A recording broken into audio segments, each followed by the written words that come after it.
Hello, namaskar. Good morning. It's about 4:45 a.m. now.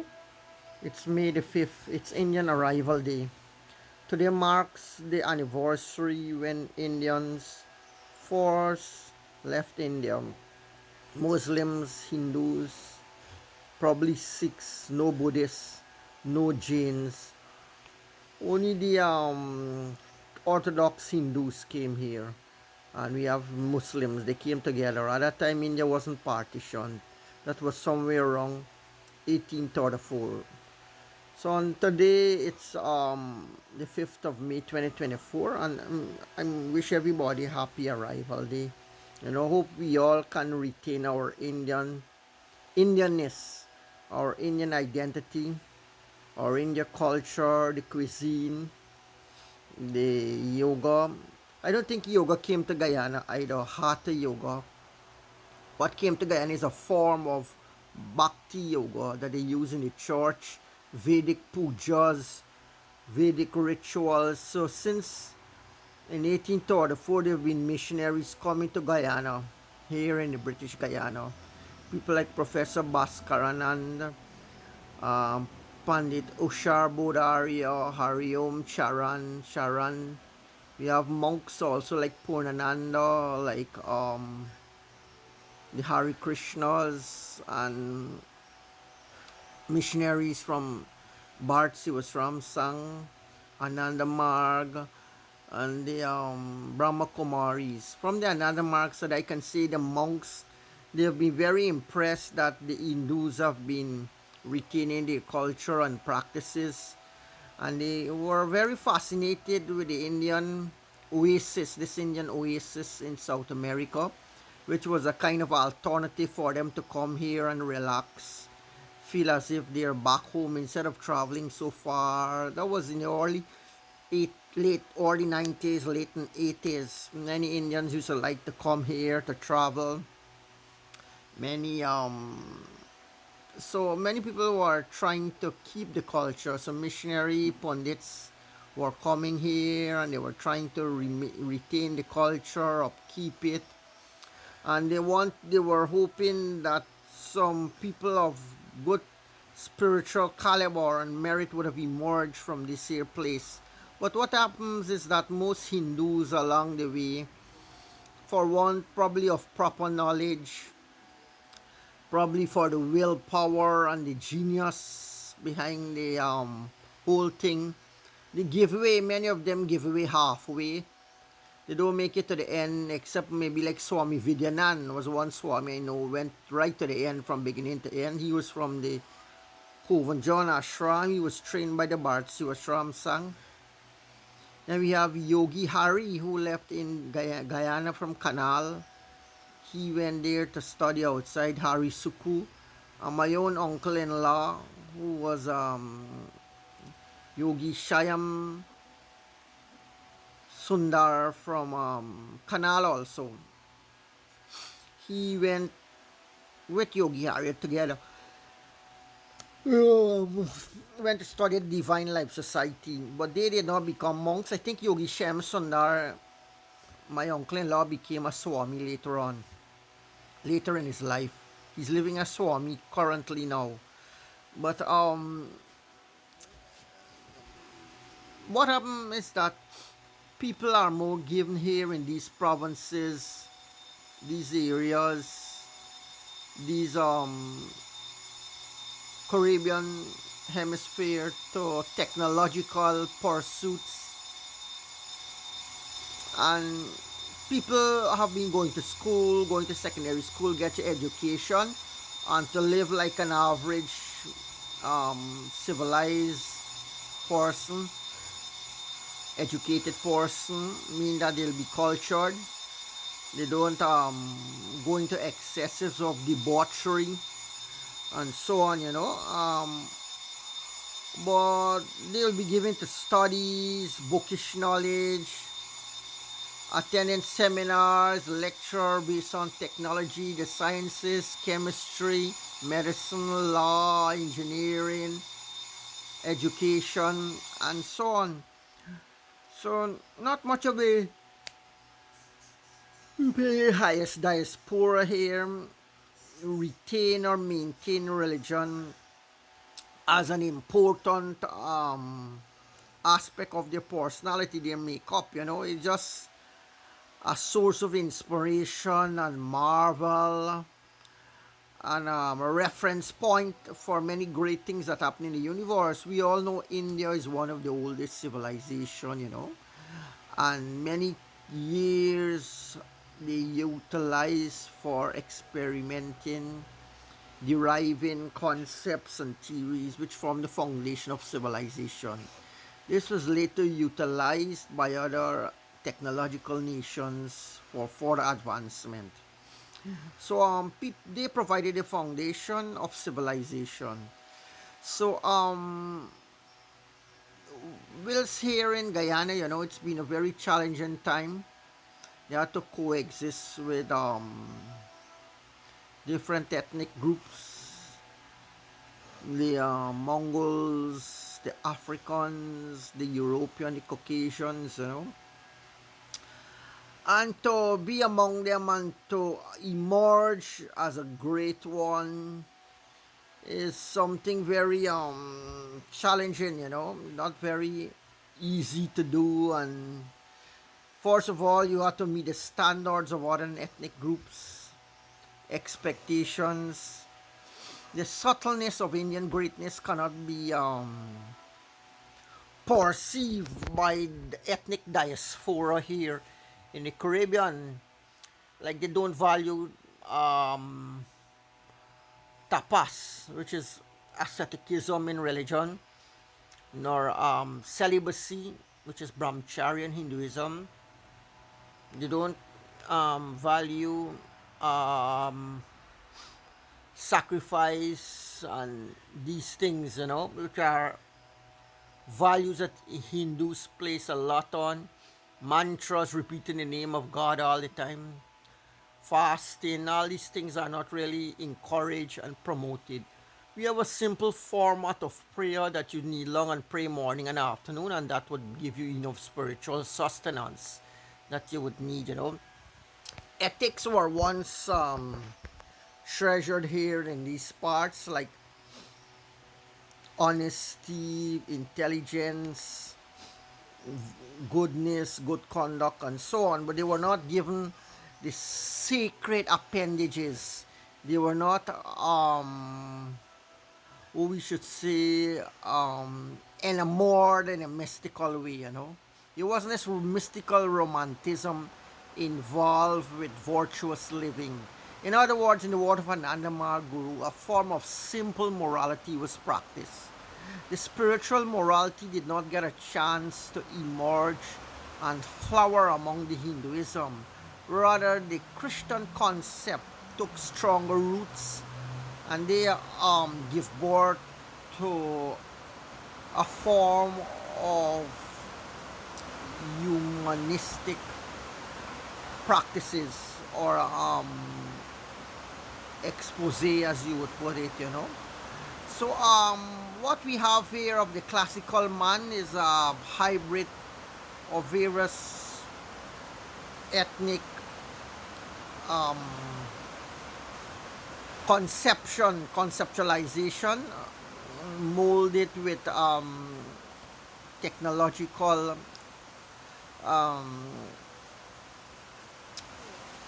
exploits. So we have a kind of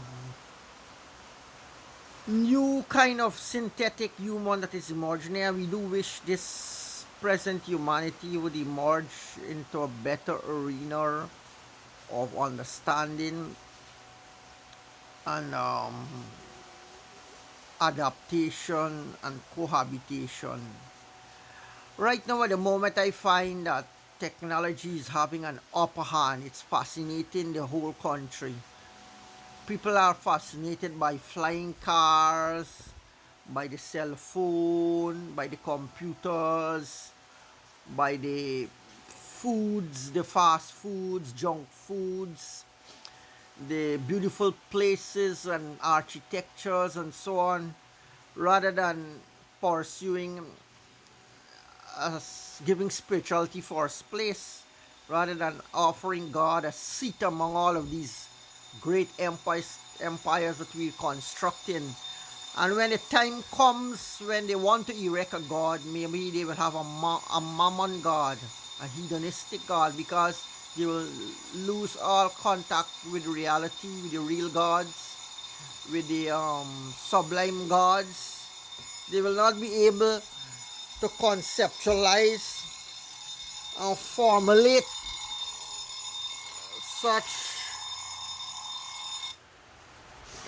mythical figures that are based upon realistic interdimensional deductions, you know. So what will happen is that we will have a god seated on a big throne amidst our great architectures, like a stone god, an idol god, you know, seated on a chair with big hands and big heads and big body, like sitting on a throne, a guardian on a throne. But the thing is that we Hindus do not believe that God is some old man living in the sky or the clouds. We believe God is inside of us. He's everywhere. So when the time comes for a God, I hope that we do find our real gods, our true gods. Because remember the Zen master Japanese said the finger is pointing to the moon. But don't mistake the finger for the moon. There's technology, there's so much things humankind has created since its emergence here a million or so years ago.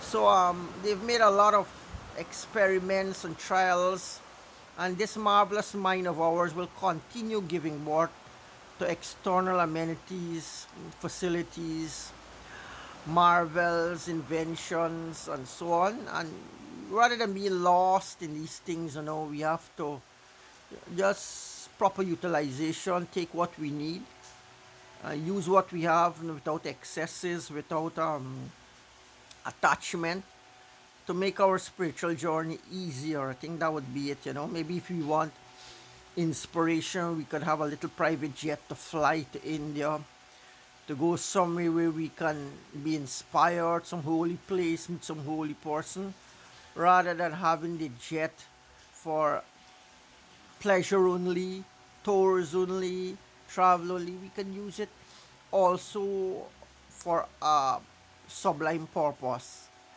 So whilst here on the planet, we should give God first place, not second place, because He provides everything that we need. You know, it's good that nations have retained, are struggling to maintain their spiritual culture, not allowing technology to have the upper hand or take over, you know. And so on this day, I say happy day when all the Indians came here, you know. And the people Indian, they have a great root, great civilization. Should they learn to make contribution here to this place that have been brought to this land, this new world as it was called by Columbus, this new world which he discovered. He thought it was India. And he came here, he saw the Amerindian Aboriginal people, he thought they were Indians, so he called them Indians. That's how they got the name Amerindians, American Indians. So wherever we go, you know, we should carry ourselves properly. We should behave in a civilized way. We should try to progress, study, acquire spiritual knowledge, invite spiritual teachers to our land to bless it, to bless our homes, you know. But even though we have all of this, we cannot allow an imbalance. There should be a balance between the positive and the negative, between religion and technology. Too much religion, we have the religious people becoming tyrants also. Too much technology, we have technological tyrants. So we have to have a balance between the two, you know, which will bring good to our society. So there's yet to have that perfect man who has emerged, who has blended perfectly technology and religion, you know. We have the case of the Ananda Marga Guru, who tried to allow technology and invention and science into their everyday life while you practice spirituality and so on, because he said he's the one who will be pulling the string or moving the curtains, moving the scenarios, the background, and so on. So we just have to do our duty, follow the good conduct laws. Indians wherever they go should not portray the kind of image that they will fall into category that is unlikely of them, like being beasts, sexual predators, or ignoble people, always strive for nobility, think that will leave a mark on time, mark on civilization. So we have to know how to live fully, abundantly, you know, not to be a liability in society, but to be an asset. We have some use and value. So on this sacred day, we wish all Indians everywhere, wherever they may have departed to and are in diaspora. The thing that bothers me is that we all are turning back to India for inspiration, for spiritual nourishment. The ancient Aryans used to say India is a land that nourishes physically, mentally, spiritually. And when we turn there, the language barrier is there. We have no way of communicating and getting. We have older people also who cannot right away learn the language to interpret. So be grateful if these beautiful programs that are being aired and given out can be subtitled, have some English translations, and in books and so on. So our people are widely distributed all over the world. I don't know if the Iran, the Iraqi, Syrian, Turkish, they said most of humanity have Indian roots. They're the source of all civilization. They say the ancient life, people emerge and they migrated and then they evolved and mutated, metamorphosed into different species and so on. Even Swami Sivananda in his book all about Hinduism, he said that the Europeans came from India, or the Americans, the English, all these people long, long, long ago. Their foreparents, their ancestors came from India also. Don't know. But that's how the story goes, it's an ancient land and there are ancient gods living in the atmosphere there. Since ancient times, 550 million year civilization, human came about probably 2 million, a million year ago. Probably before that there were gods living there. If you see the old books, there's story with gods rather than humans. Gods living, gods interact, and it's even now India is known as a land of the gods. Jagat Mata, World Mother, Bharat Mata, these are names used for it. Ishwara Bhumi, the land of the gods. These are all epithets that are used, and they say it's Jagat Guru, the world teacher. Mean when they have solution for everything, they can solve through their mystical knowledge, their foresight and vision and so on. So they have a lot of knowledge, and this can help humanity. But what are we looking at is a proper exchange. Not people from India coming here and causing unnecessary distress and problem to the locals here. We want proper interaction, proper inspiration that will help us to move on as a people, to live our lives fully and completely. We don't want the sick people coming here and the sick people looking for answers from us. Rather, we are looking for the answers, so we expect good and proper exchange, rather than having a mature and educated, intelligent rapport. When you go into each other places, there's some kind of showdown. people wanting to be superior than the other and showing each other. These are rivalry and competition. Spiritual maturity and these kind of things should be otherwise, I think. So again, happy arrival day here in Guyana. And we do hope that some celebrations will be here today, which we can enjoy today. Tomorrow is a national holiday because today it's a Sunday, so Monday we're off. Namaskar, happy arrival.